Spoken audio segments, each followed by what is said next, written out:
What is going on, TU crew, and welcome to a very special episode of the Totally Unqualified podcast. This is going to be our mock draft episode. We obviously have the draft coming up very, very soon. The combine just ended, so we have a little more insight on what players could potentially go where, and we are welcomed by a very special guest once again in Elsped, Steven, as we know him. How we doing today, bud? You good? Yeah, I'm good. Been watching players for so long, so let's get it.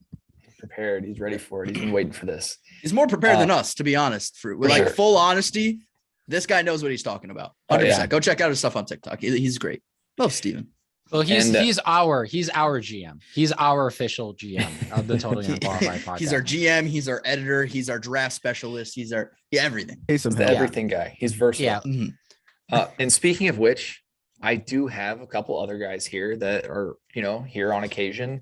Luke, Jake, how are we doing, guys? I'm doing really Physically, well. You're here every time. Mentally, questionable. Yeah, maybe we zone out a little bit. I'm doing great. Oswego had amazing weather yesterday, 70 degrees. I went to the park. I haven't gone to a park since maybe I was a kid. And now it's snowing again today. So, we're going up, we're going down, but we're here to draft. Let's fucking go. Yeah. Unlike Luke, I do still notice that the outdoors do exist. So I have been to parks recently. Yeah. Okay. But I have been to parks recently. Crazy topic. No, I went to the dentist today and they were like, they basically told me, you don't need to get your wisdom teeth out. And I was like, oh, great. That's phenomenal. That's great to hear. Cause it was bothering me in like October for 2 weeks, like one of my teeth back here. And then it just went away. I didn't feel it for like 5 months. And they're like, it might get irritated from now and again. And then they proceeded to extra check on it by poking it with those metal picks that they have, they're like, yeah, we just need to make sure that it's definitely not like growing in wrong. So they started just poking and prodding it. And now my wisdom tooth is killing me because it's obviously inflamed because they stabbed it for a good 30 minutes. So I took 2 Advil though, to make the inflammation go down. It's because you're not flossing. Yeah, it's always because you're not flossing. It's always because you're not flossing. That's always it. Anyway, but yeah, other than that, I'm doing great and I'm ready for a mock draft here.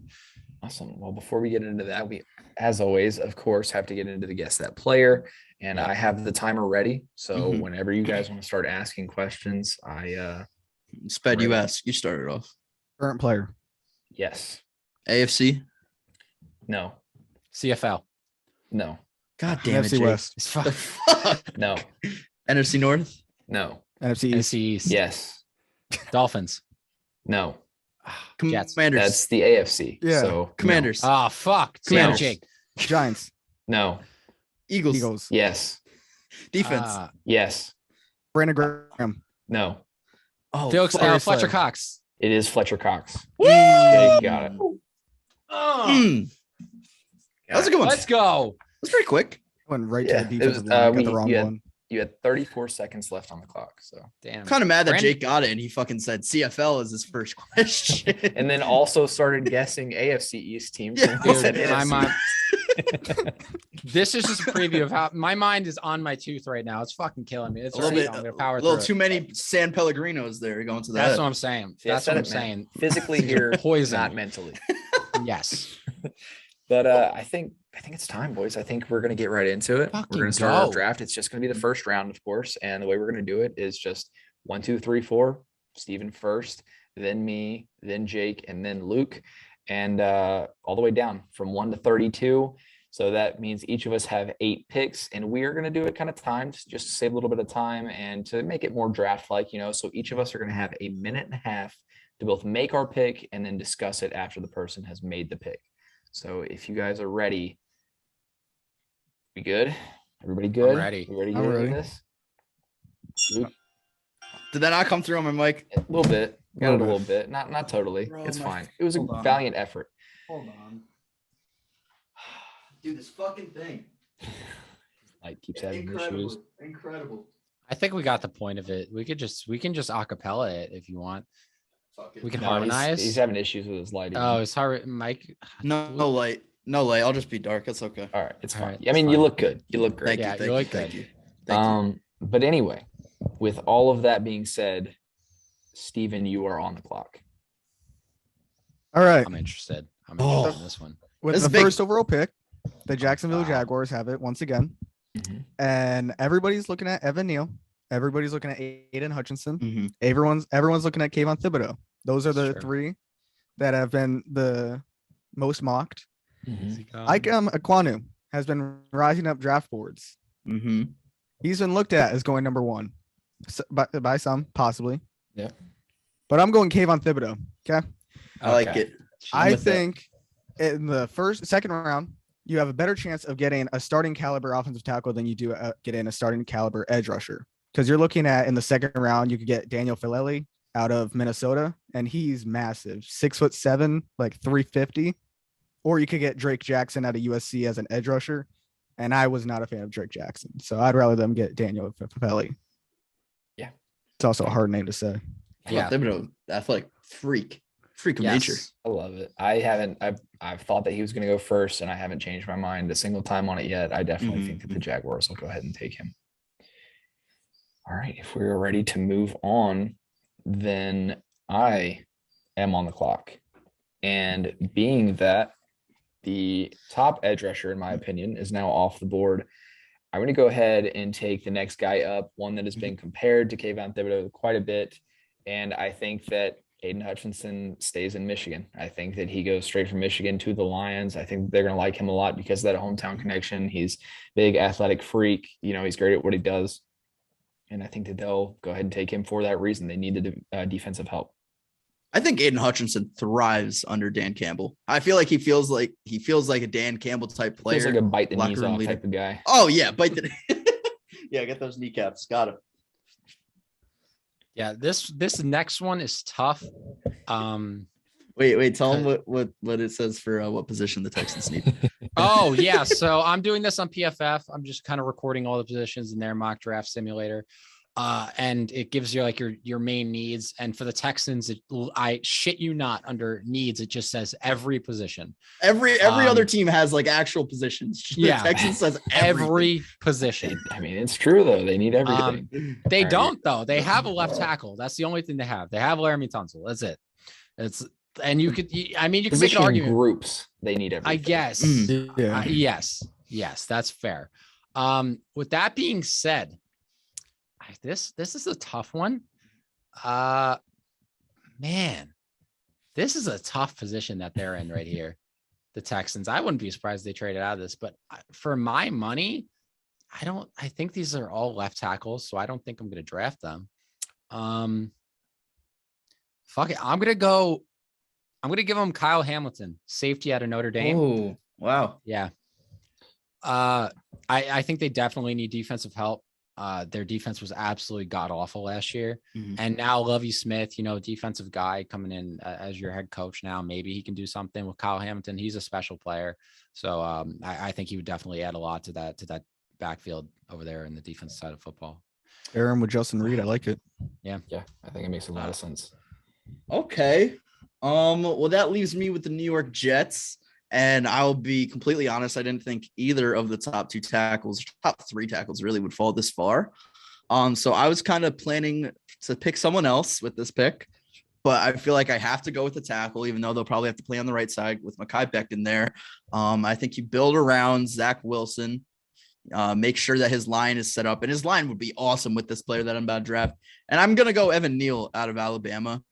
I think athletic freak. He's like 300 plus pounds. Did you see the pictures of him with his shirt off? Like, oh my God, dude. The guy's an absolute athlete. He's filthy on the field, a monster. I think this really solidifies the Jets moving forward and allows them to really, create their offense around Zach Wilson, not having to worry about him getting sacked a million times like a guy like Joe Burrow did. So, Evan Neal. It's a shoe-in pick for the Jets. Mekhi Becton and Evan Neal, a tackle for the Jets. Are you fucking? Do you imagine that Good shit? luck. Elijah Barrett-Tucker in the inside. Fucking luck. Holy shit. Take the quarterback. Jeez, that's how you build a team. Mm. That's how you build a team right there. Jeez, it's so nice to watch that from afar. I wish the Seahawks would take a hint. It's all right. On to the Giants pick. And now for the Giants. They're going to take an offensive lineman. I think they have to. It's about time. Mm-hmm. And they're going to get the best run blocker in the draft. He has the highest upside. 6'4", 320 pounds. Don't know his age though. Still don't know that. Ekam Ekwonu out of NC State. He can play tackle for them, or they can even move him in the guard if they feel that's fit better for him, since he has the size for that. I think he's obviously the best run blocker. He's a great puller, and he has an extremely high motor. They need guys. Just got anybody on the offensive line. Yeah. Somebody to protect anybody. Their running back, their quarterback. They need a guy in there that's going to do what needs to be done. For sure. So that's on to me then with the Panthers pick, and I'm not going to sabotage them despite being a Saints fan. I am going to be fair to them here and give them what they need. And I know a lot of Panthers fans personally being from North Carolina, and they don't want a quarterback. They don't want a quarterback out of this draft class. I can't blame them. So I'm going to be nice to them. And I'm going to go with Charles Cross, offensive tackle out of Mississippi State. I think that makes a lot of sense for them. He's definitely a guy. He's going to offer some protection in an area where they're very weak. They're weak in a lot of places right now, but that one more so than any other. So I think that makes a lot of sense for them. Yeah, it's my highest graded tackle in the draft. Got a block for Deshaun Watson. Absolutely. Yeah. Or Sam Darnold, maybe. MVP. So the Giants are in a very interesting position here. That they really could go with a lot, but I think that, call me crazy, but I saw this guy, up close and personal at Iowa. I'm going to go Tyler Linderbaum right here. Out of Iowa, solidify that center position. They kind of did what the Falcons did a couple years ago, taking 2 offensive linemen in the first round. Listen, you got 2 blue chip prospects here. Your offensive line should be no issue from here going forward with, so who they have now, they have, Ika Ekwonu and Tyler Linderbaum. So they finally, Saquon gets some blocking. Finally. It's about time. Yeah. And they've been avoiding that position for so long too. It's kind of absurd. Yeah. All right. The Falcons at 8. I could go a few places here. With the Calvin Ridley situation, all right, I would not be surprised if they go wide receiver here. I think there's a lot of great wide receivers on the board. Personally, I think the way for the Falcons is to be building that secondary. I think you get a guy on the other side of AJ Terrell, and I think they go ahead and take who I think is the best defensive back, or maybe no. Kyle Hamilton is there, but best cornerback in the draft in Derek Stingley Jr. I think he's an athlete. You saw the way that he was able to cover Jamar Chase. If you watch their film at LSU, I mean, this guy was going up against just dogs every day in practice. I think he is NFL ready. He had some injury history at LSU, but I think he's going to be the best cornerback in this draft when it's all said and done. I like that. Wow. He's not my best corner in the draft personally. I think he's solid, good guy. I wouldn't have taken him, but we'll move along. It's not I'm a Derek Stingley fan. I love that's not bad. It's not. No, he's a good player. He's just not. If I'm taking that position, he's not. He's not saucy. You know what I think Derek Stingley. What was bad with him? His freshman season couldn't be topped. That was the problem. Like, he came in, was literally the best corner in the country as a freshman, and then that's hard to top. Oh yeah. All right. And Denver at number 9. You could go different places than where I'm going, but I feel like you can't just pass on a quarterback when you have Teddy Bridgewater hitting free agency and you have Drew Lock. So none of these guys stand out. None of them to me. Yeah. But I think you have to get the best athlete, which is Malik Willis. And I love it. I think he adds so much to that offense. You can do a lot of things with him and Javonte Williams, and it maybe opens up more for Cortland Sutton. I think it opens a lot more for them. It'll be really interesting. I mean, thrown into the fire almost immediately, unless they decide to go with a guy like Drew Lock. He's also going to be 23, so he's the oldest of the bunch. True. All right. I love Malik Willis. Yeah, Malik Willis I think is solid. I think he has a high ceiling for sure. That is on to me, and I have the second Jets pick here at number 10, and you already took O-line for them, Luke. So I think they're going to need something on the defensive side of the ball. Sure. So I'm going to go ahead and take the guy that I think is CB1, and that is Sauce Gardner. I think that Sauce Gardner is going to be a Jet. I think that he's going to be a great fit there, and I think that he's going to add a lot of defensive help that they need for sure, because that front seven is okay, but the secondary is weak. Are they going to refer to him as Sauce Gardner in the league? Do you think he's going to go by that? You have to. I think you have to. I think the nickname is going to stick. I mean, they've been calling him Sauce the entire combine. It'll continue into the draft. The name is already there, and I don't think it's going away. I hope so. This is an interesting one because I didn't finish my quarterback evaluation, so I gotta kind of wing this one because I don't think the Washington Commanders, sorry, I almost said football team, goes out of this first round without taking quarterback. I just don't think that happens. I don't think they're going to be able to trade for one unless some wild last minute trade for Deshaun Watson happens. I just think they're going to have to draft a quarterback. And man, I just think this is the direction they'll go. I don't think this is the right direction, but I think this is the direction they'll go. I'm going to go with Matt Corral, quarterback out of Ole Miss. Okay. I personally don't think I haven't watched the film, so this could change. I don't think right now that he's the second best quarterback available, but I think this is where Washington would go. I think this is the direction they would go. You hear they're making a big push for Russell Wilson recently. They're trying to get a big name quarterback. Push for everybody. They're calling everybody about everyone. I wouldn't be surprised to see them pull a trigger on one of these quarterbacks that are on the trade in trade talks right now. I could see it. Even then, I could maybe see them drafting a guy to sit and wait, but we'll see. So I have the Minnesota Vikings. So this is dangerous. He shouldn't have given me the Vikings. I could sabotage their entire franchise with this one pick, but I won't. I think the Vikings need to get back to their bread and butter, and that's playing great defense. And it starts with having great edge rushers. Okay. They had Neal Hunter. He was out last year. And they really haven't found that replacement for Everson Griffin, even though Everson Griffin's is on the team. So I think they take a guy out of Purdue and George Karlaftis, who is, a lot of people are saying he might be the best edge rusher in this draft. He's right up there with Thibodeau, up there with Aiden Hutchinson. I think he goes to the Vikings right here. And I think they solidify, get another guy opposite side of Danielle Hunter. And he should be wrecking havoc in that sort of system that they're running. All right. And I guess I got Cleveland at 13. One of the most on paper better teams in the NFL that just couldn't put it together. I think if you're looking at what Baker Mayfield has to work with on that offense, you just let Odell go. And Jarvis seems like he wants to stay, but doesn't know if the Browns want him to stay. So I think you got to get a receiver that's new face to the system. And maybe if they do let Jarvis go, he could be their wide receiver one, and that's going to be Garrett Wilson. Oh, I like it. I agree. Really? I agree. Yeah, I think that's what I would have taken there as well.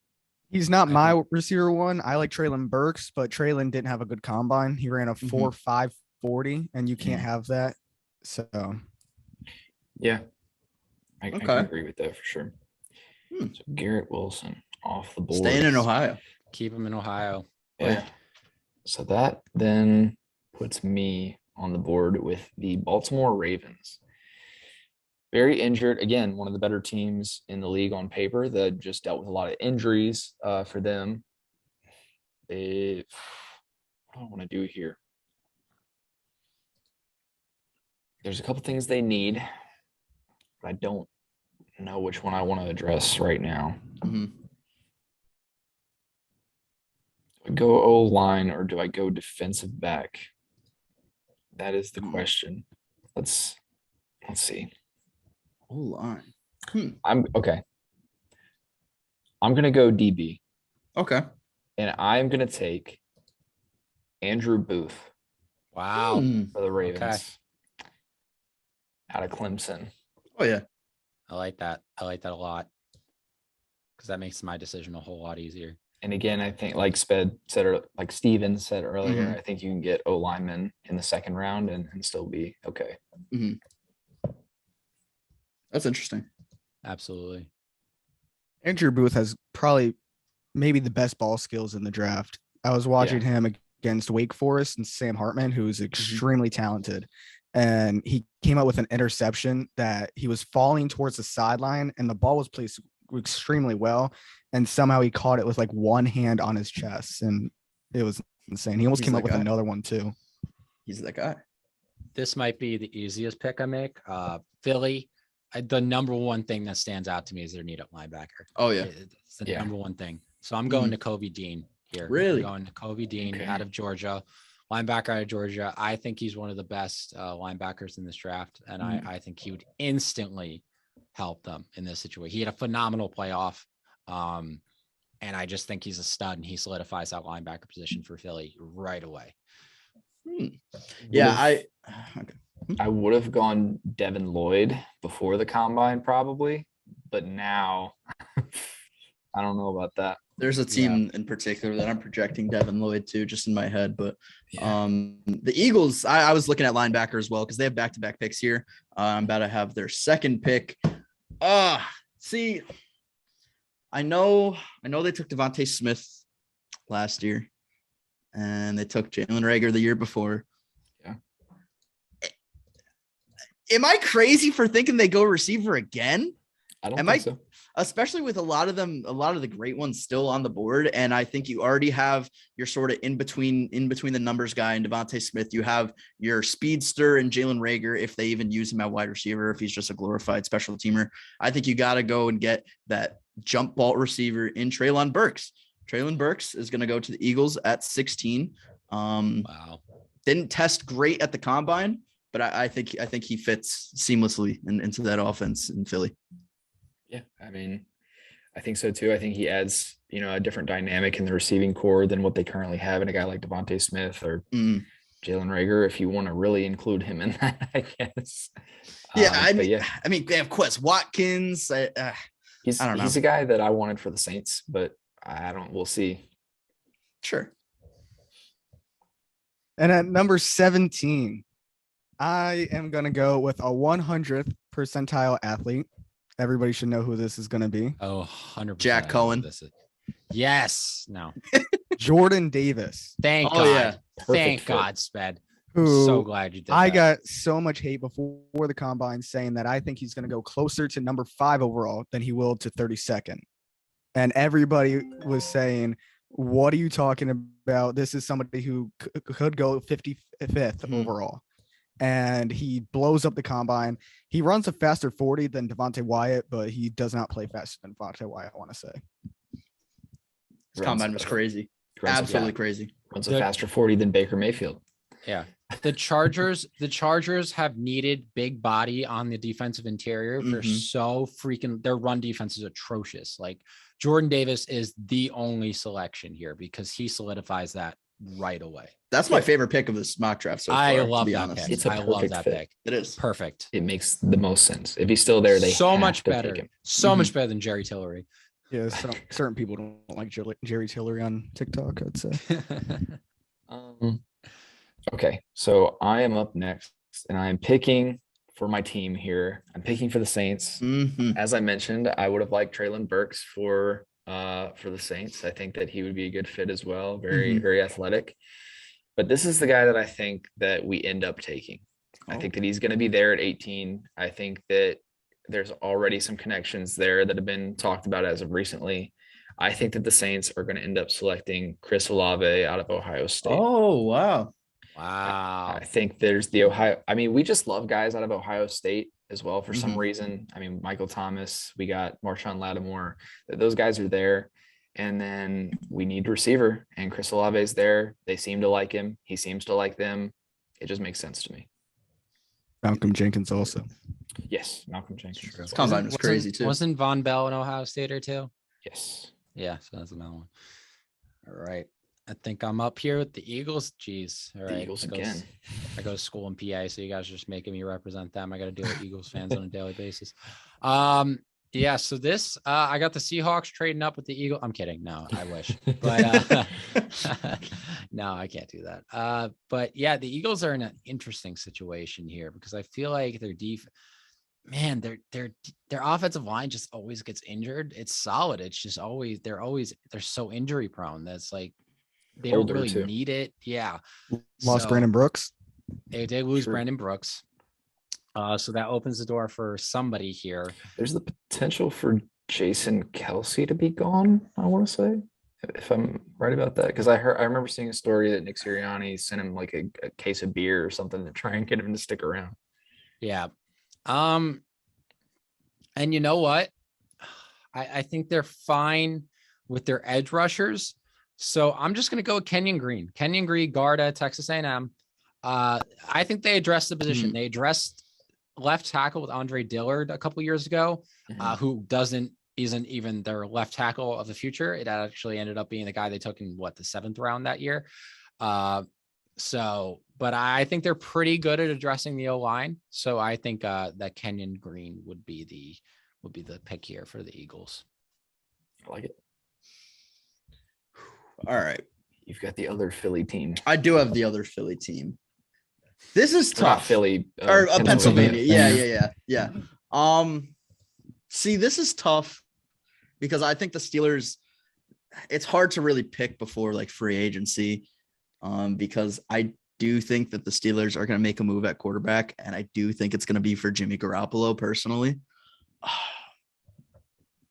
So part of mock drafts. It is the tough part of mock drafts, but I don't know if I could actually account for that. So I'm taking Kenny Pickett.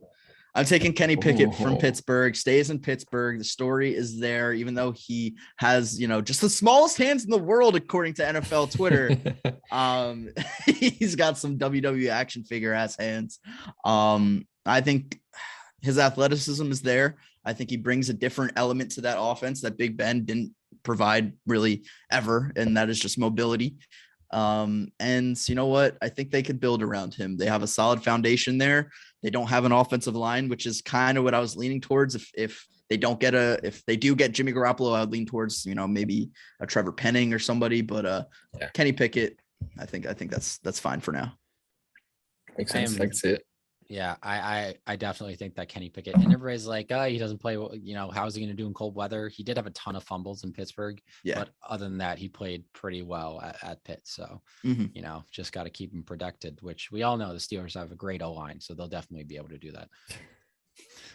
A lot of in-state players staying in their same state. Yeah. I'm really interested to see where you go with this one, Sped, because there's a guy I'm looking at that I think would be nice for the Pats. I feel like we're looking at the same guy because there is somebody that, in my opinion, does not belong with the players that are remaining.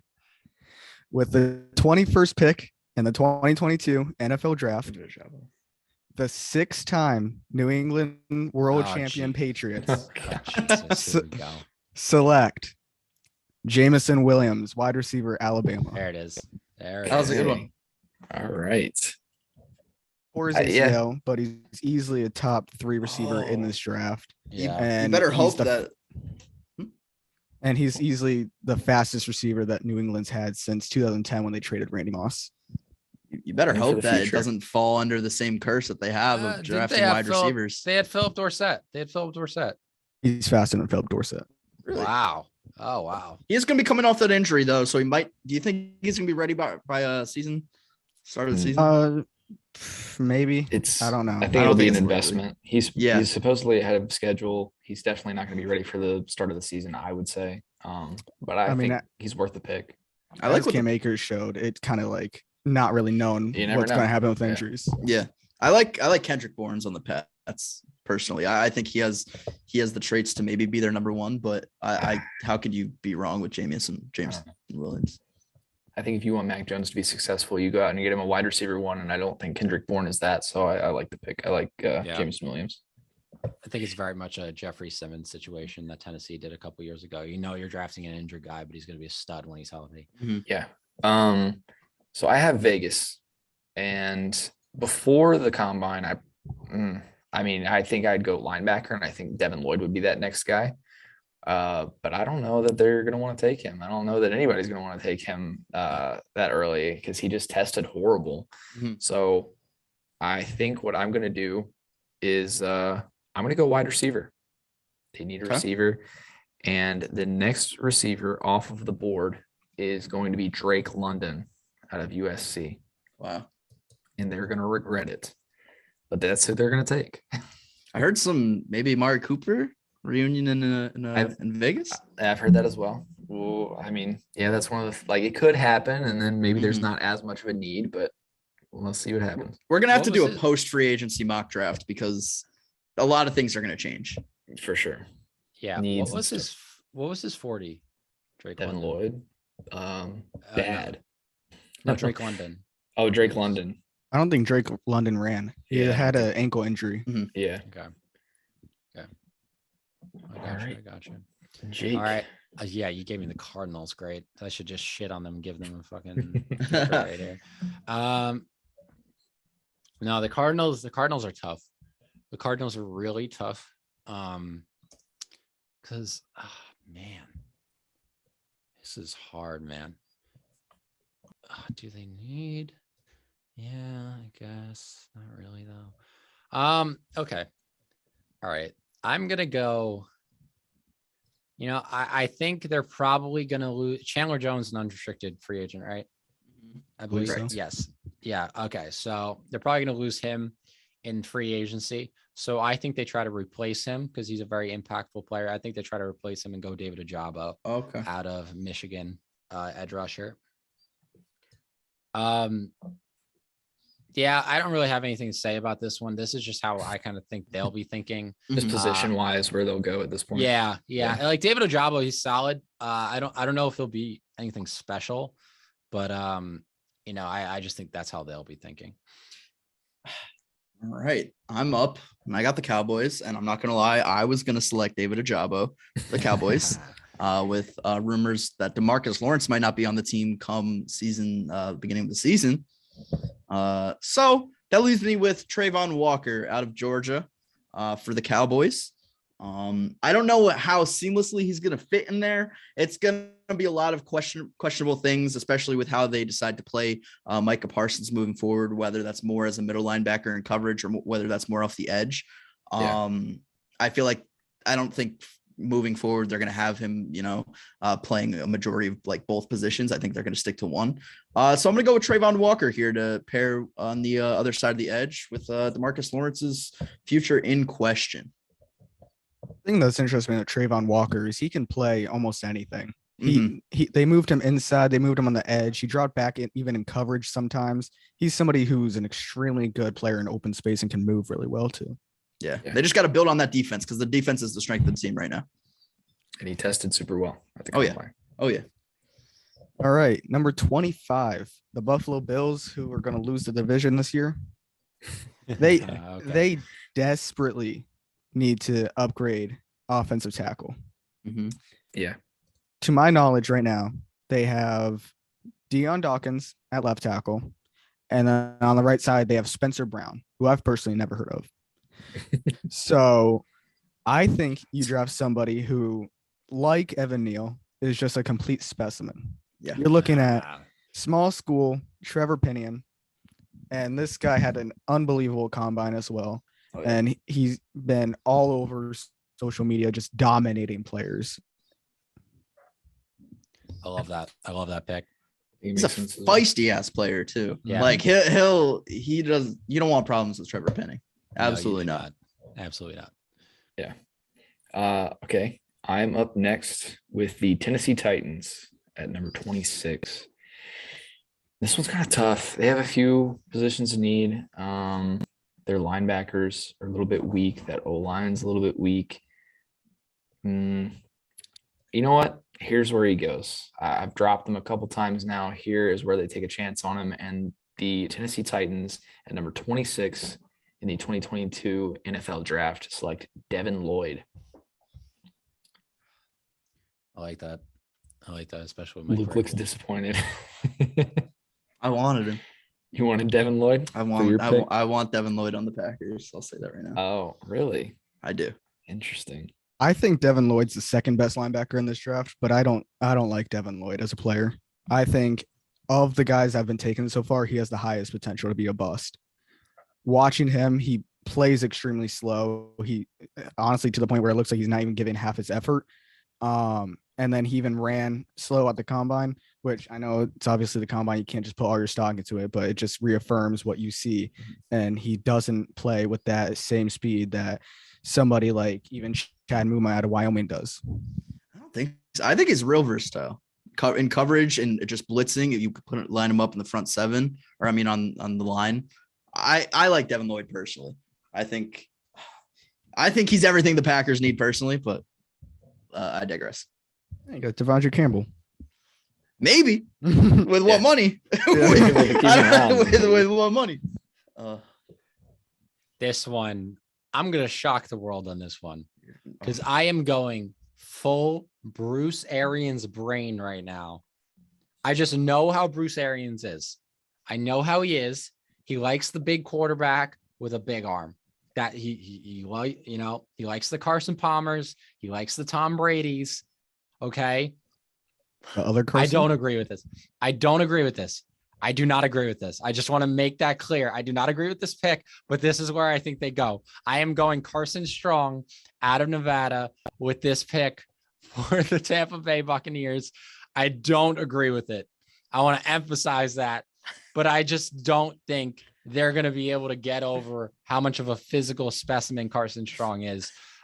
Some people have him going in the first round. I think he's more of a third, fourth round guy. But I just, Bruce Arians loves the deep ball. He loves it. He fucking loves it. Sam Howell was too short for him. I just know how he operates. And I think they go Carson Strong here. I don't agree with it. Emphasize that. To me. Give me Carson Strong in my division. I'll take it. I don't agree with the pick that I just made. I actually think this guy is going to go in the third round, but I just drafted him going pick 27. Who's your comp that you just had Carson Strong comp to? Ryan Mallett. Ryan Mallett was my comp for Carson Strong. Tall, big arm, can't move for shit, and really nothing else. And just his man, I think it's a huge mistake. Get him in the NFC South. I think it's a huge mistake, but I just feel like that's a Tampa Bay Buck right there. That's how I feel. All right, Luke, your Green Bay Packers are on the clock. Oh yeah. So admittedly, if on draft night, I want, as a Packers fan, either Trevor Penning or Devin Lloyd, and I would be happy with either of them. Being that both of those players are off the board, I'm making a really unrealistic pick, and I'm actually choosing a wide receiver in the first round for the Green Bay Packers. Wow. And his name is Jahan fucking Dotson. Woo! Oh, give me him. There we go. Give me him. If Devontae Adams is gone, you better give me Jahan Dotson, who might be just the most athletic wide receiver in this draft. He could do it all. He's fast when you need him to be. He can fly down the field. Great at attacking the ball. He's hard to cover, basically. He's good at everything. He's literally great at everything. He's not the biggest guy in the world, but he's fast. He can run routes. He's got insane hands. He is probably the most high floor wide receiver in my opinion. Jahan I agree. Dotson. I think he's an immediate impact in the NFL because he could have left last year, but he decided to stay another year. Come back. So he's fully developed. And I think love that. I'll just real quick. I think with the possibility of Devontae Adams leaving, Marquez Valdez-Scantling probably not going to be there. He's your flyer in the first place. And Randall Cobb is your slot guy. He's also not going to be there. I think Jahan Dotson can fill any of those roles. Maybe not Devontae Adams to that extent, but he could come in, he could be that flyer, or he could be that slot guy, whatever you need him to do. I think Jahan Dotson's that guy. And the totally just lost what the Miami Dolphins are on the clock. All right. Miami Dolphins. Right here, I don't really like anybody for them. Yeah, you do. Nah, I really don't. Who you're taking. But I feel like they're gonna reach for somebody here. I feel like this is a totally Miami thing to do, to reach at this pick. And I almost said Chad Muma out of Wyoming, who I talked about earlier. Extremely athletic linebacker. But I don't think that they will do that and then have him behind Jerome Baker. So I'm going to have them getting Perrion Winfrey out of Oklahoma. Extremely versatile defensive lineman. Extremely versatile. It's not who I thought you were going to say, to be honest. And they have no depth on that line. After their first three guys with Emmanuel Ogbah, Raekwon Davis, and Christian Wilkins, They have nobody. So you're getting somebody who can rotate and possibly start over like Raekwon Davis, possibly. I think they're gonna try to address it more so through free agency. So I don't think that maybe they'll address it quite as early.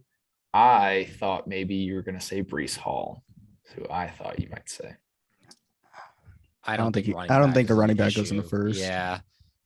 Maybe not this year. I think there's maybe somebody that reaches for Kenneth Walker in the later picks, but I don't think. I think Breece Hall will go before Walker.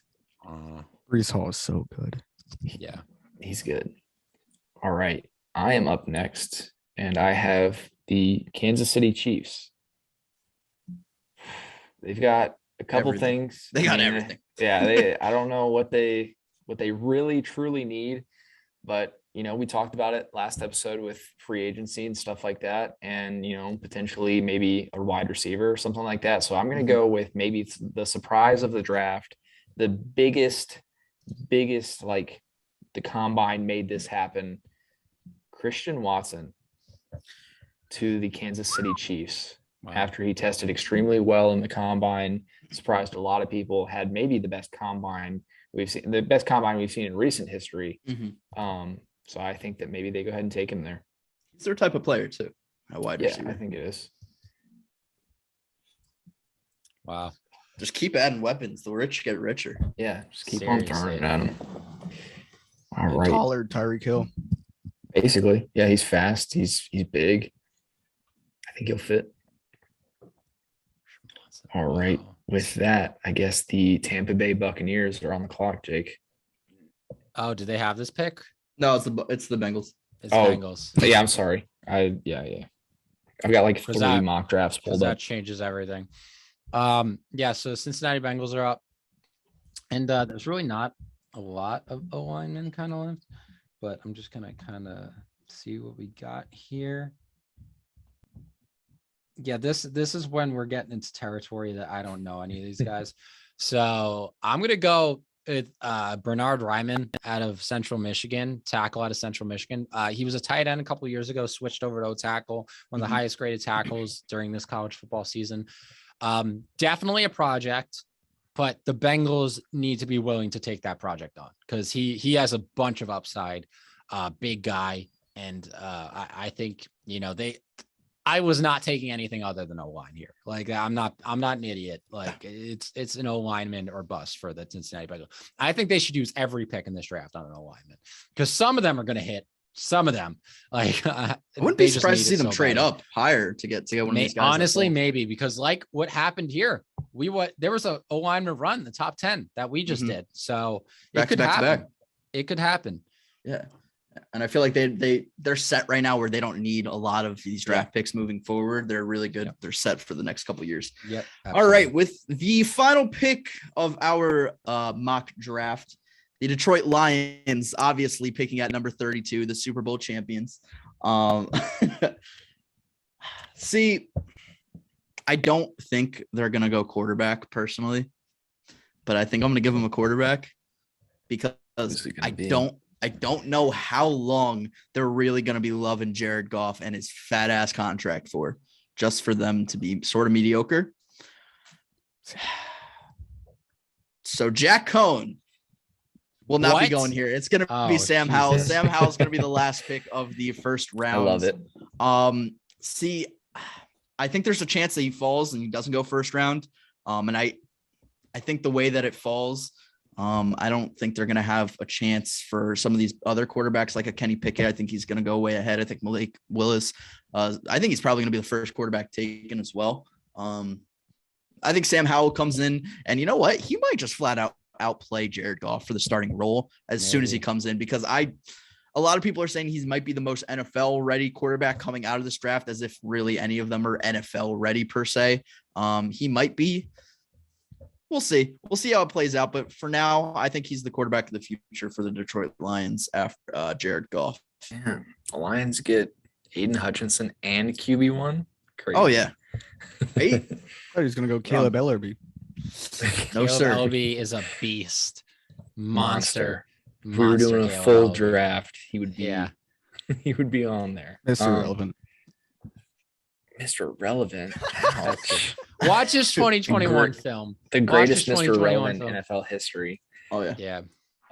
But yeah, I love Sam Howell in Detroit for the Lions. I've mocked him there a couple of times making mock drafts, and I think it makes sense. And you could just see it. The colors from college to the NFL are almost the same. He feels like a Dan Campbell guy. I don't know. He's got that great Aiden Hutchinson toughness. Too, yeah. And Jared Goff, I mean, he's serviceable enough that you can start him throughout next year and just sit Sam Howell behind him and get him ready. I think Jared has like a couple bad games and Sam gets thrown out there. Yeah. You think so? I hope not, honestly, for Sam Howell's sake. I was thinking maybe Desmond Ridder, but I genuinely don't think Desmond Ridder is a first-round guy. He's not. I don't think he is. He impressed with his speed, but I think that's about it. Yeah. I don't even know if he's a second-round guy, to be honest. I think he might fall. He might drop. You see that on the draft. I think he'll end up in the late second round. That a team is like maybe takes a chance on him. I didn't think Carson Strong was first round guy, but there he goes. You're there. You didn't pick. I'm like not even kidding. Like, tell me you can't see Tampa like and Bruce Arians being like, no. I want the big arm guy. They will fall. Bruce Arians is probably in love with Carson Strong right now. I guarantee. What are the betting odds for who's going to start week 1 for the Tampa Bay Buccaneers? I need to know because it won't be fucking Kyle Trask. Here's my thing. I think that Bruce Arians is so like hard-headed and kind of full of himself that when he says something, he kind of wants to stick to it just to prove people wrong or to try to. So he said like, oh, we're going to be totally fine with Blaine Gabbert or Kyle Trask. So I think that he is going to start Blaine Gabbert or Kyle Trask. I don't know. I don't think so. I think in that interview, he said that right now the plan is Kyle Trask. And then he didn't say anything past that. He also was like, oh, Blaine Gabbert has never played on a team like this. What are your guys' thoughts on Carson Wentz? To the Bucks? To the Bucks. I don't know. They don't need any more liabilities. Yeah, seriously. Yeah, honestly. Like, I'm just thinking about keeping the Super Bowl window open. I think Carson Wentz might give you the best chance. Because I don't think they have the pieces. They have pieces around him. What do the Colts get out of that? I mean, picks. Yeah, first you got to re-sign your whole team. Picks. Yeah. And I don't think it will take much to get Carson. I don't think it will take as much as the Colts gave up for the Eagles to get Carson Wentz. But at the same time, I mean, I feel like there's more upside in the Colts keeping Carson Wentz if they're just going to get picks out of it. They have a team right now that they could potentially, if you put the right pieces in the right spots, go out and win it.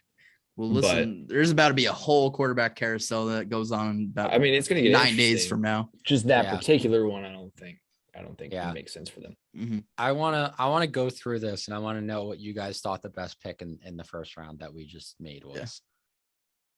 Well, I refreshed my page, so I don't have any of the draft. Good job. All of them are gone. I still think the Jordan Davis to the Chargers pick is the best. It just makes the absolute most sense to me. Mm-hmm.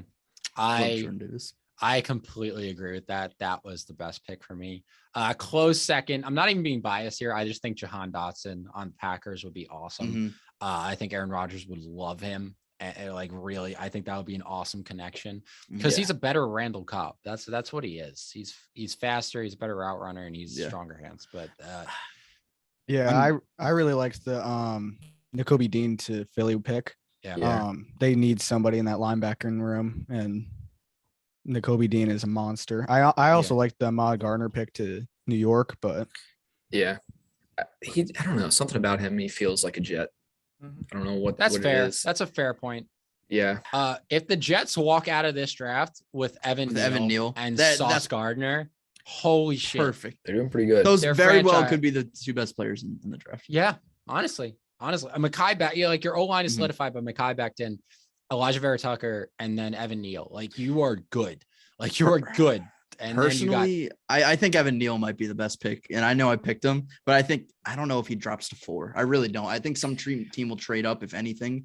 I think with the way things have been going, I could agree with that. I think that he probably does go earlier than that. But I mean, that's going to shake up the whole draft, in my opinion. Yeah. Because I mean, you're either the O linemen are falling, so you get Evan Neal and Ekwonu falling, or they're taken earlier and you get guys like Kayvon Thibodeau going at who knows where. Yeah. I think for sure Detroit goes edge. I think for sure. I think it's questionable for the Texans and the Jaguars, whether they go edge, offensive line, or even Kyle Hamilton. It'll be interesting. And honestly, I wouldn't be surprised to see the Jaguars trade out of the first spot, because if I'm looking at these prospects and I'm not seeing that one guy above and beyond that is the best out of all of them, maybe like Kyle Hamilton would be that guy. But I don't know if you could justify really taking a safety at 1 overall, especially I think he might drop a little bit. Maybe like definitely top 10, maybe like top 5. I love these drafts, but then again, like this, I love these drafts. Mm-hmm. I love these drafts where there's not a clear cut number 1 guy, because it's so exciting. Because, the last time we had this was 2018, where we knew it was going to be quarterback, but we didn't know it literally could have been any quarterback. Sure. So these are the best. The thing about trading down would be, you don't know whose guy is who. Like, would a team want that number 1 overall pick? Because they might be sitting back and being like, listen, this is our guy, but like, we know all these guys are, this team might like this guy. This team might like this guy. Like, he might fall. So I don't know if there will be really any trades in the top 5 unless O linemen start to go. Then yeah. But what did you guys think of the Tyler Lindenbaum pick at number 7 to the Giants? Was that a little too high for you guys? What did you think? I mean, no, he's easily the best center in the draft. And they traded for Billy Price, who was not good last season. Yeah. So they've just been trying to get somebody to fill that role. And I think Tyler Linderbaum is the one to do it. I think it makes sense. I think that is only going to happen if they do decide to go O-line heavy like that, because I don't think that he'll be their first pick at 5. But if they decide to go with that at 7, I think that makes sense. But they might decide to go with like another position group or something like that, just because they already took O-line. I kind of just like in the mock draft that I made a couple weeks ago, I kind of like Kyle Hamilton to the Giants at 5 personally, and then them fixing up their O-line with their next pick. I think if Kyle Hamilton falls to 5 past the Texans and the Jets, they are stupid. I think you have to. They're dumb. If he falls past the Texans, the Jets have to take him. Yeah. Yep. I'm not sure if I don't know if the Jets want to take him though. I think they might be set on an O-line. I don't know, because just these 49ers guys, like they want an O-line. Like that's just Kyle Shanahan is so about the O-line. So like Robert Saleh, what did you do last year? First pick, Mekhi Becton. Like you got to get those guys. I mean, well, Zach Wilson. But you're getting a defensive 49ers guy also, and he hasn't been able to really build the defense at any point yet. That's fair. That's fair. You have a prospect like Kyle Hamilton. He's probably foaming at the mouth to get a guy like that. That's true. That's a good point. Yeah, and with uncertainty of Marcus May as well. Yeah. I mean, they have Ashton Davis, but oh my God, that's a throwback. They're right. Davis. That Kyle. I'm so excited for this draft. I'm so excited. And just like, if you do not come out of this draft, if you are an O-line or a wide receiver needy team, and you do not come out of this draft with a blue chip prospect at one of those positions, you are stupid. Because the O-linemen, there are 15 first round worthy O-linemen in this draft. Like, you cannot mess up. Like, I am so pissed the Seahawks don't have a top 10 pick in this draft, because they finally could have addressed the situation and they just don't get the ability to do it. It pisses me off. Steven, if Treylon Burks was still available at the Patriots pick, would you have taken him? No. Really? I wouldn't have, mainly because, if I was picking, yes, I would have, because Treylon Burks is, in my opinion, the best receiver in the draft, even after his bad combine. But when you're looking at Jameson Williams versus Treylon Burks, I feel like Jameson Williams is the more guaranteed player, and they basically offer the same thing. The only difference is Jameson is definitely faster than Treylon, and I think that the New England's also still rehabbing from what happened to N'Keal Harry. Yeah, and I am too. Now, if Jameson goes before and Treylon Burks goes before, would you think they go Jahan Dotson there? Because Jahan Dotson to me feels like he kind of feels like a guy that Bill Belichick would like. I also feel like his skill set obviously better, but it's similar to those of Kendrick Bourne and Jacoby Myers. That's fair. Yeah. That's a fair point. So you're just looking for somebody that adds a little variety. Yeah, I mean, we haven't had anybody to take the top off of defense in years. I mean, obviously, like Philip Dorsett, but he hasn't been like that guy. Brandon Cooks a little bit, but for 1 year. I will say with my 8th pick for the Falcons, I was just going through the picks in my head. I was set on taking Jameson Williams at that pick at number 8 because of, Calvin Ridley's not going to be there. I think Alabama guy, you got the Julio Jones history there of just great Alabama receivers and Calvin Ridley as well. I don't know. I feel like they're going to, I think the Falcons, there's a good chance they take receiver here. And I know they took Kyle Pitts last year, and I know, they're not particularly set for the future at the quarterback position. So maybe they end up going like a Malik Willis. That'd be interesting. I could see it, especially with an offensive minded head coach. But I feel like because the defense has been so atrocious for years now, basically since the Super Bowl year, I think that they have to build the defense. I mean, you've got pieces on the offense, you know what I mean? Not the best pieces, but you've got Matt Ryan, you've got Kyle Pitts. Russell Gage has been decent. Russell Gage is your number one. Like, I just right now, I know he was pretty much I think the entire last season, but like Kyle Pitts is your number and then one. You've got Cordero Patterson too, who you can split out wide. I don't know. I think Yeah. Cordero Patterson's a one season wonder in Atlanta. Personally, I don't know if unless he goes to San Francisco, then he's not. Jesus, if we went to San Francisco. Oh my God. If he went to New England when Miami. Tom Brady was there, if Cordero Patterson was in, if they used him in that way, why didn't they use him in that way? Why did they not use him that way? They did. He just wasn't effective. They put him at running back, and that's kind of where it all started. Well, not obviously they did that in Minnesota too, but they started using him heavily in running back. Dude, you get this 2021 Cordero Patterson with Tom Brady. I feel like. I don't think it's just it's a change in Cordero Patterson. I think it's literally just being in a system that works for him. Yeah, it's being in what's his name? Remind me, head coach, former Titans offense. Yes, being in that Arthur Smith system, I think is really what did it for him. That's what made it work. Yep. And I think like a Miami would be great for him, like in Mike McDaniel. That's the Kyle Shanahan system. That would be interesting. That would be a phenomenal fit for him, I think, because Miami needs a player. A lot of people think that they're going to do something like that with Jalen Waddle, though, that he's going to be that Debo. I don't know if Jalen Waddle is that type of guy, though. I think he could do it. Because we saw a lot of this year already. Yeah, Debo is a special build at wide receiver. That guy is a tank. Yeah. And he could run, and he could take, and he's fast, and he could run routes. Like, he can do everything. Like, I don't know if Jalen Waddle is like a tank in that situation. Like, I don't know. I can't see him lining up out of the backfield, but I do see them running a lot more trick plays, like end around pitches, stuff like that. Did you guys see that Mike McDaniel interview on the Pat McAfee show? By chance, I watched that and it just confused me. I'm watching this guy talk and he's just saying words and I'm sitting here like, what did he say? Dude, he's so not an NFL coach that I love him for it. Like, I love this guy. What was he saying? Literally a bunch of words. I feel like I'm watching like a college player or a college student just talk. For real. I feel the same way every time I see him do anything. He's just a very awkward guy, it feels like.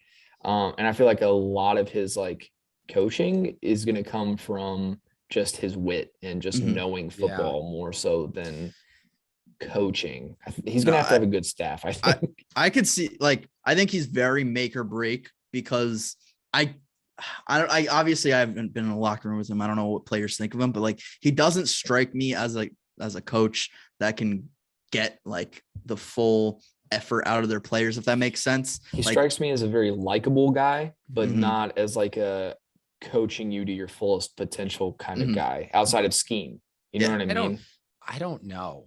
Because Mike McDaniel, he's probably a little bit socially awkward because he's such a football guy. Like, he's such a football nerd. Like, you get these football nerds and they don't have social skills because he just buried himself in football. Like, he kind of buried himself in school probably back in the day, but like he's probably obsessive. Like, I wouldn't call Bill Belichick a rah-rah guy.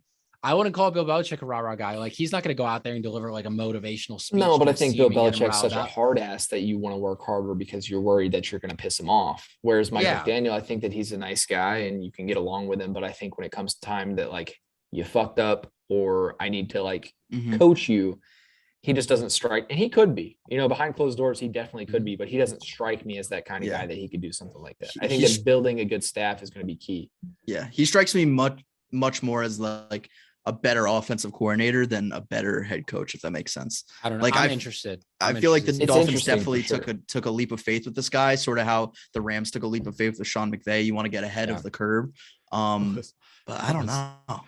That was the biggest leap of faith I've ever seen with the Rams. That was just kind of the luckiest situation I've ever seen in my life. Is he the youngest head coach now? Mike McDaniel? He was 30. He was 30 when he got hired. No, Mike McDaniel right now. Oh, Mike McDaniel. Yeah, I think he is. Wait, is it? He's 39. He's 39. He's still younger than Sean McVay. He's still younger. Older than Sean McVay. Yeah, he's older. I think Sean McVay. Yeah, still older. Yeah, that's what I meant. 35. What about the 36? I think. What's his name? The Vikings' new head coach. Kevin O'Connell. Yeah. Kevin O'Connell. How old is Kevin O'Connell? He's old. He's late 30s. Former Patriot. 38. Yeah, he was a quarterback, right? Back up to Tom Brady. 36. Yeah, Cliff Kingsbury too. We have two head coaches now that were backups for Tom Brady. Fucking insane. I sent that in the Discord. Yeah. Kevin O'Connell, 36. Golly. And was Josh McCown ever on the Patriots? No. That's wild that he went through half of the league and didn't make his way to the Patriots. I want Ryan Fitzpatrick to go to the Patriots. He'd be from every AFC East team. That's. I don't want him to play. I don't want him to play. He's not a Patriots guy. Nah, you can't tie he's down too fun-loving. Patrick. Yeah, too fun-loving. Yeah, we have so many fun-loving guys. No, you don't. Don't lie to us. Matthew Slater. Oh, geez. Jesus. He's fun-loving. He's a good guy. First time I've ever seen Matthew Slater speak was at the NFL honors.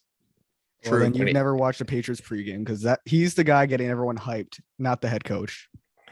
Wow. Him, Devin McCourty, and Tom Brady. A lot of respect for the special teamer. Oh, Tom Brady still plays? Well, yeah. No, but I'm just saying, like those are the guys. He's living in the past. Do you think Brady signs a contract with the Patriots to sort I think they were talking about it. I think they were talking. They asked him about it. Though. I heard there were rumors that he was going to do that by people, and then they retracted their statements after. Yeah, they were like, no, he's got beef. Hardcore I just don't. beef. No, I don't think he. I just don't think he's up for that. It's gimmicky. It's gimmicky. I don't want to see it. He's got beef. Yeah, I'm telling you. I think they're talking about him being a limited owner of the Dolphins now. Yeah, the beef is that deep. I don't know if Aaron Rodgers doesn't retire as a Green Bay Packer, like even if he goes to another team, if he's anywhere else, he's not retiring as a Packer. He won't do it. If you want to retire with a team, you have to play a year with that team, in my opinion. Like you have to sign a contract and intend to play a full season with that team. I think Phil Rivers didn't even retire a Charger, right? I don't think so. No. I would have pegged him for a guy to do that. That to me, that whole thing, like retiring with the team that you spent most of your career with or whatever, feels more like an NBA thing than it does an NFL thing. I don't feel like it happens as much in the NFL. I mean, you had Jamal Charles who did it recently. Jonathan Stewart did it. Yeah. Don't ask why that popped in my head. It just did. Yeah.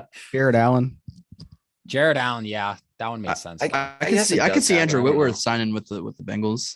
No, I don't think so. No. I think think he'll so? retire a Ram 100%. Yeah, Really? He's They played sucked too long. ass when he was there. yeah. Yeah, and then because I remember the Colts really wanted Peyton to do it. They like begged Peyton to come and retire a Colt. Like they wanted to do this whole ceremony, and he didn't want to do it. He didn't fucking want to. He's like, nope, I'm gonna retire a Bronco. I remember that was a whole thing. That was pretty funny. At what point do we get to like a time where like you just can't retire any more numbers anymore? Like for we're teams. We're far from that. The Yankees have to. It's going to be a long time. Like that's a common conversation with the Yankees because they have so many numbers retired because they've had so many legends. But I think there's going to be. I'm not talking anytime soon. I'm talking like 500 years down the road. Like I think there's going to be a time where teams start to be like, okay, this number has been retired for 500 years. Let's unretire it because we're running out of numbers. JJ Watt. He asked though. He asked permission. Didn't Von Miller just do that, or was that number not retired? No, I think it was retired. 58 was. And did you see the Von Miller news where he said on his Instagram story he wants to return to Denver, it seems. I like him more in LA with the Chargers, to be honest, not the Rams, with the Chargers. I like him. No, I like him. I would. Yeah, that's fun. That's he was solid at run stopping for the Rams throughout their playoff run. They get Jordan Davis. They get him. Yeah. I had him with the Colts. I think he goes to the Colts. I think that would be a fun place for him. I don't think from the reports that I saw, he's not. The Colts aren't an option. He's deciding between the Rams, Packers, Chargers, and Broncos. He's not deciding between the fucking. He wants to. He's not going to Green Bay Packers. He's going to the Broncos with Aaron Rodgers. I think he would be sick on the Packers though with Rashawn Gary. He has his chicken farm. I don't think he wants to go far from his chicken farm. I'm being like dead serious. I'm being dead serious. I think that's probably the reason. He loves it. Completely off topic. Randy Orton just RKO'd someone doing a backflip off of the top rope and caught him in midair. RKO. Wow. Not that any of you guys care, but that was impressive as fuck to me. You don't know RKO? I know what it means. It was a whole ass trend a few years ago. Yeah. I remember. How do you know the RKO? That's tough. When you grab their neck and then you just jump forward with it. Yeah. Throwback to a 6th grade field trip when we went to a water park, and I just did that to every single kid in the tide pool or the wave pool, and I got punched right in my fucking dome, right in my face. Rightfully so. Probably, yeah. As you. Speaking of NFL news, do we want to talk about Calvin Ridley? I think we need to. I think we have to. I think it needs to happen. Yeah. Calvin Ridley got suspended for betting on NFL games as he was away from the Falcons this year. He was suspended for a year. And he claims that he only bet $1,500, which any amount of money is just not allowed by an NFL player. So what do you guys think of that situation? Do you think he would have gotten trouble, right? And I don't know if there would be any way to prove this, but if he didn't use a bookie, if he didn't use a sports book and he just bet amongst his friends, is that allowed? Is that allowed? I mean, how are they going to know about it? Yeah, exactly. Even if you want to bet through a sports book, give your friend the money. Their account. You guys see my video on this? Like, dude, how stupid could you be? The real Calvin Ridley. The dumbest shit I have ever seen. Because sports books, I know this because they do this in college. There have been a couple of colleges that have teamed up with sports books. And what these colleges do is they have a separate entity, a separate company that comes in and strictly just monitors the betting at that school. That's all they do. They just monitor the betting to make sure they don't see any suspicious activity from any of the players, any of the coaches, anybody like that could have had inside information on something. So there are definitely these companies that are doing that for the NFL. And they caught Calvin Ridley doing this probably because he used his fucking cell phone. Like his email, like anything connected to the account. How stupid could you be? He's an idiot. Oh my God. Yeah. That's so dumb. That's so dumb. You can't do that. I mean, even with like giving your money to your friend or whatever, you can't do that either, because if you do that, they have all the power to basically ruin your career. Yep. Blackmail. Yeah. Like you can't get like, even if it's like his brother or something like Riley Ridley, you can't do that, because what if you just get Riley angry one day and he's just like, hey, NFL, Riley riled up. Yeah. He's still in the Bears. I don't know what's going on with Riley Ridley. I don't know. Oh my God. Yeah. I forgot about Riley Ridley. Holy shit. What a throwback right there. Yeah. But yeah, it's dumb. The punishment, it's a little much in my opinion. I don't know that a whole year is comparable to what he did. Did you see Josh on the Next Network said he should be permanently banned? I did see that, and I love the Next Network. I think they make some good stuff. Are those like 13-year-old kids? Yeah. Is that who it is? Yeah. Okay, so I love their live stream. Their live streams are awesome. They I make think great commentary. stuff, yeah, but that was a wild take. When you have fantasy football AZ comments, and that's a shitty take on your video. He comments on fucking everything. He comments on everything. Yeah, but like him specifically on that. When he comments and says that the take is bad. Yeah, that's when you know. Maybe we're wrong then. If he says it's bad, it's probably good. Yeah, maybe. He hopped into my live stream once and he said, "Yo." Like he did something. He was like, people were gonna be like, "Yo, AZ's in this live." Like, bro, like stop. Like, you are not. You're just like, "Yo." I was like, "Hi." He's like, anyway. I do think. So I saw a lot of people on Twitter saying, "Why can't you bet on yourself to win games?" It's not like he was betting on the Falcons to lose games. Well, if you're not allowed to bet on the Falcons to like lose games, why would you be able to bet on them to win games, right? Like you can't have it both ways. You can't have a two-way street. I will say, I think it's extremely hypocritical of the NFL, and I know this is the rules, that now all of a sudden that sports gambling is getting legalized in a lot of states. The NFL is partnering with a bunch of these sports betting websites and bookies. I think it's a little hypocritical to ban him for a year in that sense. That's like saying, like promoting beer, for example, and saying, you know what, if you drink a Bud Light, you're done. You're getting banned for a year. And I know it's not to that extent, but I think it's a little hypocritical, especially when you look at some guys like Kareem Hunt, for example, not to bring up bad like stuff, but only got 8 games for domestic, violence. Yeah. And when you compare that to 1 year for gambling, like I don't think the 1 year is justified. I really don't. But I do think you have to make an example out of him and make sure this is just a one-time thing moving forward. But I do think the rules are going to get more lax as, sports gambling becomes more legal moving forward. I think they're going to have to be. I think that's all it was. I think it was the precedent. That's all. That's the only reason he got a year. Because listen, they never used to have to worry about this. Sports gambling was illegal up until just a few years ago. Yeah. So like, this is a new thing that they're dealing with.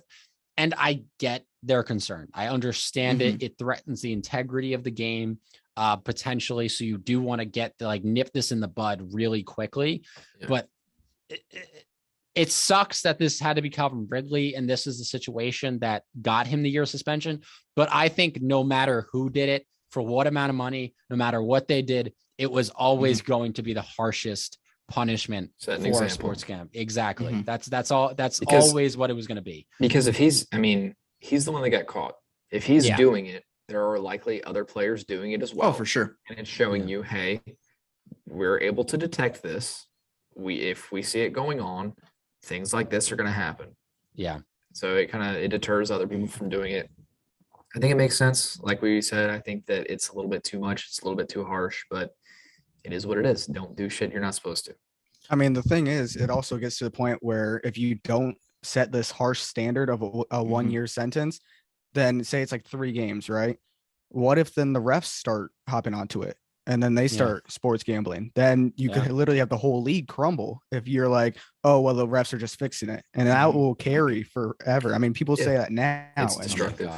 And you destroys the integrity of the game. You don't need another reason for NFL fans to blame refs. Like they they already do it. They already 100% is going to be a narrative going around this year. After the Calvin Ridley stuff. The refs are betting or something like that. Yeah. It's like, so this is, and listen, this situation is not unprecedented. Like this is exactly like NFL fans that don't know baseball. This is Pete Rose. This is exactly what happened. This is the Pete Rose situation. But that he did it as a manager. He did it as a manager though, not as a player. But and he always, this was Pete Rose's argument.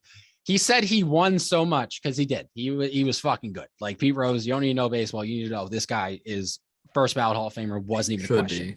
One of the greatest players of all time. He won so much that he needed an extra like adrenaline rush. Like he needed that extra like enticement, like to be like, so he always bet on his team to win. And it just gave him that extra like push, that extra like excitement, that extra engagement in the game. And that's what Calvin Ridley did. He said he bet on the Falcons to win in all the games he bet, right? So it was parlays with. It's kind of crazy how they got all of that information like within a few minutes. Like they were like, he made 3 different bets. He made a 3-team parlay, a 5-team parlay, an 8-team parlay. He was like, all with the Falcons winning. Yeah. I mean, once you figure out that it's his counter or whatever, you can just look at the history of it. And I mean, Now, would this have happened if he didn't bet on the Falcons specifically? I think so.